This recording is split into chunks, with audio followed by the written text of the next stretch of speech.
நீதான். சென்னை நவம்பர் 28, 2024. மாவீரம் போற்றுதும் மாவீரம் போற்றுதும். வைரலான விஜய் வலைத்தள பதிவு. இது பற்றி தான் நம்ம பார்க்க போகிறோம். இது பற்றிட்டு ஒரு விஷயம் இருக்குது. தயவுசெய்து இந்த வீடியோ ஸ்கிப் பண்ணாமல் பாருங்கள். அப்புறம் உங்கள் இஷ்டம். ஓகேவா? நான் பாருங்கள், என்னென்னா இலங்கையில் தமிழீழ விடுதலை போராட்டத்தில் ஈடுபட்ட போராளிகளை நினைவு கூர்ந்து அஞ்சலி செலுத்தும் நாளான மாவீரர் நாள் அனுசரிக்கப்பட்டது. 1989 நவம்பர் 27 தமிழீழ விடுதலை புலிகள் அமைப்பினரால் மாவீரர் நாள் பிரகடனம் செய்யப்பட்டது. அந்த வகையில் நேற்று மாவீரர் தினம் அனுசரிக்கப்பட்டது. மாவீரர் தினத்தையொட்டி தமிழக வெற்றி கழக தலைவர் விஜய் எக்ஸ் வலைதளத்தில் கருத்து பதிவு செய்து இருந்தார். அதில் மாவீரம் போற்றுதும் என்று குறிப்பிட்டு இருந்தது. விஜயின் இந்த எக்ஸ் வலைதள பதிவு இணையதளத்தில் நேற்று வைரல் ஆனது.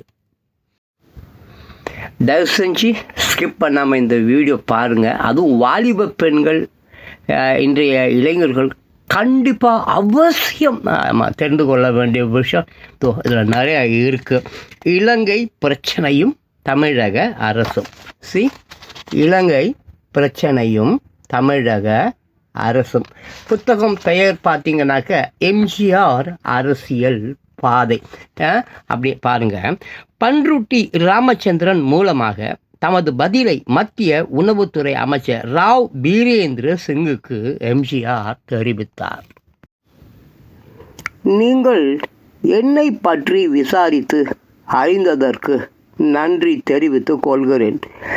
தமிழகத்தின் உணவு நெருக்கடியை மத்திய அரசின் கவனத்துக்கு கொண்டு வர வேண்டும் என்பதும், வறட்சி காரணமாக நெருக்கடிக்கு உள்ளாகி இருக்கும் தமிழகத்துக்கு மத்திய அரசு உதவி செய்ய தவறி விட்டதை எடுத்து காட்டுவதுக்கும் தான் இந்த உண்ணாவிரதத்தின் நோக்கம். மத்திய தொகுப்புக்கு தமிழக அரசு உதவவில்லை என்று சொல்வது சரியில்லை. எப்போதெல்லாம் உபரியாக இருந்ததோ அப்போதெல்லாம் மத்திய தொகுப்புக்கு உதவி உள்ளோம். நான் ஏற்கனவே உண்ணாவிரதத்தை தொடங்கிவிட்டபடியால் இடையில் நிறுத்த முடியாது. திட்டமிட்டபடி உண்ணாவிரதத்தை முடித்துக்கொண்டு நான் விரைவில் டெல்லி வருகிறேன்.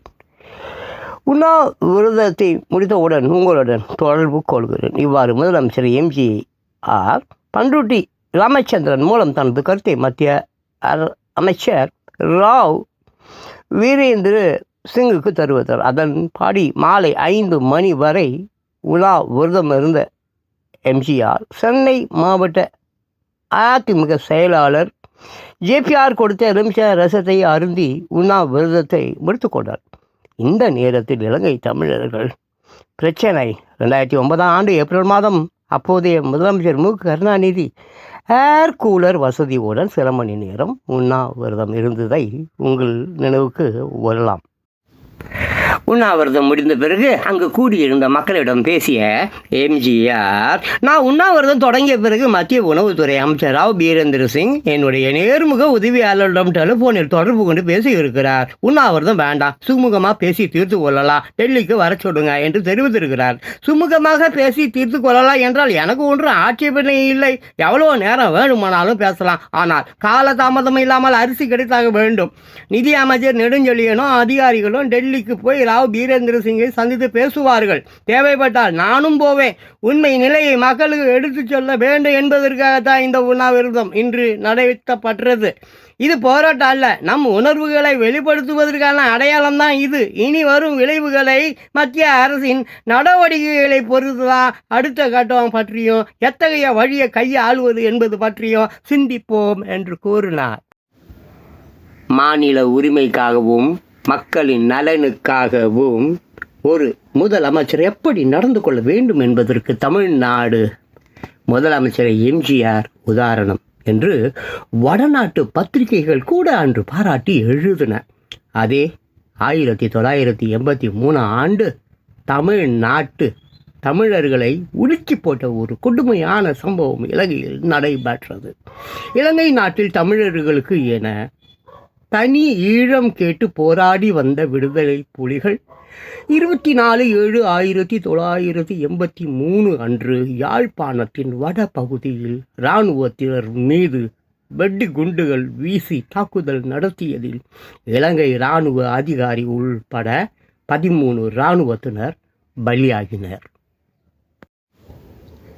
இதனால் ஆத்திரம் அடைந்த இராணுவத்தினரும் சிங்களவரும் வெறி ஆட்டத்தில் ஈடுபட்டனர். யாழ்ப்பாணத்தில் மணிப்பாய் என்ற இடத்தில் பஸ்ஸில் சென்ற தமிழர்கள் 6 பேரை சுட்டு கொன்றார்கள்.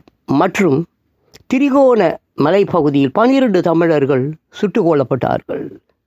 தமிழர்கள் வீடுகள் சூறையாடப்பட்டன, பல வீடுகள் தீ வைத்து கொளுத்தப்பட்டன. கொழும்பு நகரிலும் வன்முறை சம்பவங்கள் நடைபெற்றன. அங்கும் தமிழர்கள் மீதும் அவர்களின் கடை வீடுகள் மீதும் சிங்களர்கள் வெறியாட்டம் நடத்தினார்கள்.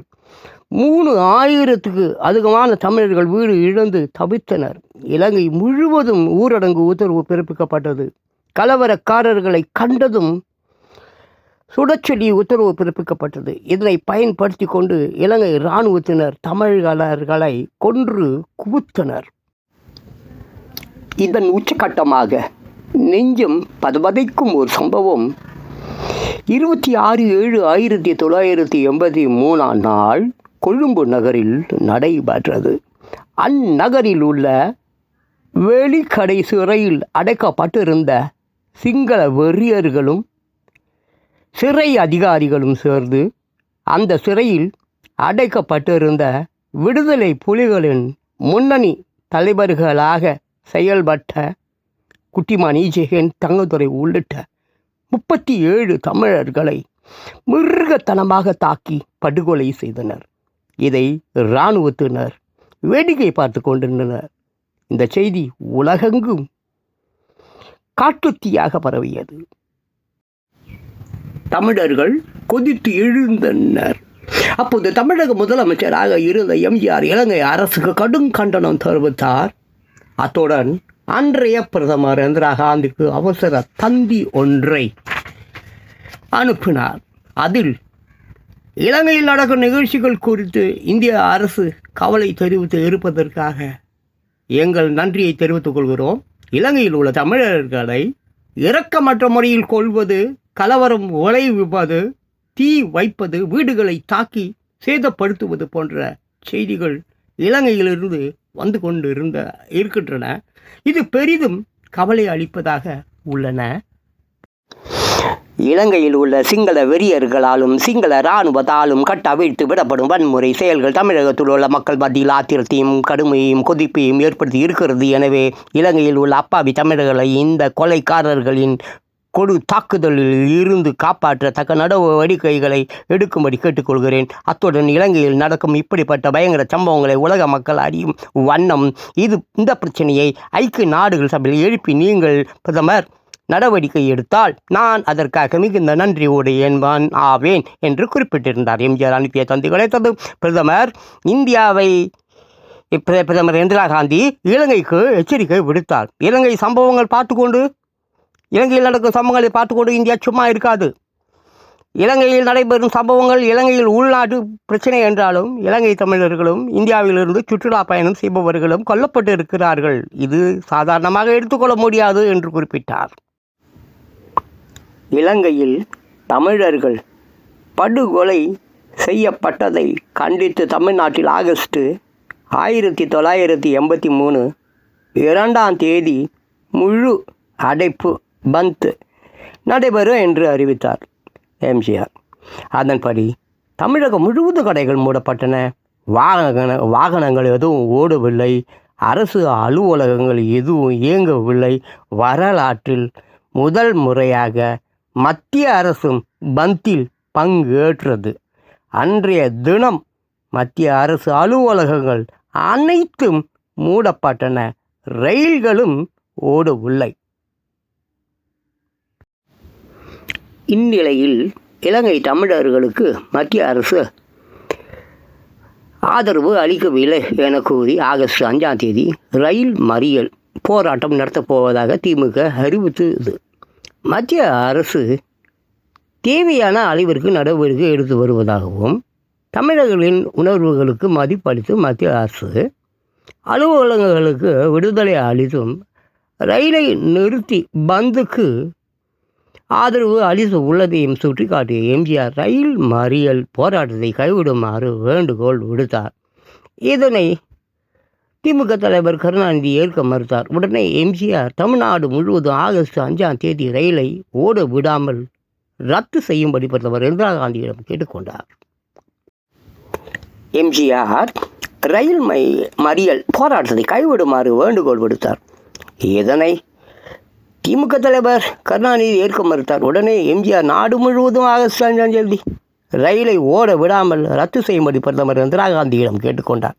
அதன்படி பிரதமர் உத்தரவுப்படி அன்று காலை 6 மணி முதல் இரவு 8 மணி வரை தமிழகம் முழுவதும் ரயில்கள் எதுவும் ஓடாமல் ஒத்திவைக்கப்பட்டது. கருப்பு சட்டை அணிவது, உண்ணாவிரதம், போராட்டம் என எம்ஜிஆர் இலங்கை தமிழர்களின் நலனுக்காக தொடர் நடவடிக்கைகளை மேற்கொண்டார். பிரச்சனைகளை அவர்களுக்கு சமமாகவும் சம உரிமையும் கிடைக்கவும் முதலமைச்சர் எம்ஜிஆர் மேற்கொண்ட முயற்சிகளை உலகம் இன்று மறவாது. அவர் செய்த உதவிகளும் ஏராளம். அதனால்தான் இன்று கூட இலங்கை தமிழர்கள் அவர்களை தெய்வமாக போற்றி வணங்கி வருகின்றனர். இந்தியாவின் பிரதமராக இந்திரா காந்தியும், அதைத் தொடர்ந்து அவரது மறைவுக்கு பிறகு பிரதமர் பொறுப்பேற்ற ராஜீவ் காந்தியும் முதலமைச்சர் எம்ஜிஆரின் வேண்டுகோளை ஏற்று இலங்கை தமிழர்களின் பிரச்சனைகளுக்கு நிரந்தர தீர்வு காண பல்வேறு நடவடிக்கைகளை எடுத்தனர். திம்பு பேச்சுவார்த்தை, ராஜீவ் ஜெயவர்தனை ஒப்பந்தம், வடகிழக்கு மாகாணங்கள் இணைப்பு என சில தொடர் நடவடிக்கைகள் எடுக்கப்பட்டு வந்த நிலையிலும் துரதிருஷ்டவசமாக அந்த பிரச்சனை திசை மாறி என்னவெல்லாமோ நடைபெற்று விட்டன. எம்ஜிஆர் மரணம், ராஜீவ் படுகொலை, அசாதாரண நிலைமைகள் ஏற்படாமல் இருந்திருந்தால் இலங்கை தமிழர்களுக்கு நிச்சயமாக ஒரு அரசியல் தீர்வு ஏற்பட்டிருக்கும். லட்சக்கணக்கான தமிழர்களின் படுகொலைகள் தடுக்கப்பட்டிருக்கும் என்பதுதான் இன்றளவு உலக தமிழர்களின் கருத்தாகும்.